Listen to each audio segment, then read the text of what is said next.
জানুয়ারির মধ্যে সব শ্রেণীর সব বই দেওয়া সম্ভব না হলেও সর্বোচ্চ সংখ্যক দেওয়ার চেষ্টা করা হবে বলে জানিয়েছেন অর্থ উপদেষ্টা ডক্টর সালেহ উদ্দিন আহমেদ। সরকারি ক্রয় সংক্রান্ত উপদেষ্টা কমিটির বৈঠক শেষে এই কথা বলেন তিনি। 500 বই যেন দ্রুত, আমরা বলছি জানুয়ারির মধ্যে শুরু করব, চেষ্টা করবে। জানুয়ারির মধ্যে হয়তো সবগুলো একসাথে আসতে পারবে না, তো আমরা অ্যাপ্রুভ দিয়েছি 1 তারিখে। আজকে যেটা করছি সেটা অলরেডি তারা কাজ শুরু করেছে, কিন্তু আমাদের অনুমোদনের পর ওরা তো প্রেসকে বলবে। তা আপনাদের প্রেস তো অলরেডি অনেক ব্যস্ত প্রেস, ওটা চেষ্টা করবো।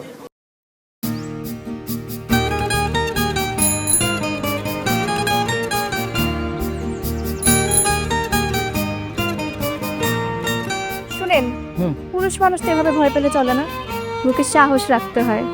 যা বলবেন সোজা সাপটা বলবেন।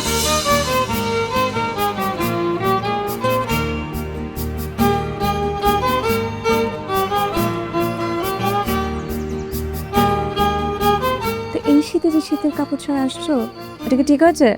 তোমাকে দেখার পর থেকে আমার জীবন থেকে শীত, গ্রীষ্ম, বর্ষা সব চলে গেছে, শুধুমাত্র তুমি আছো।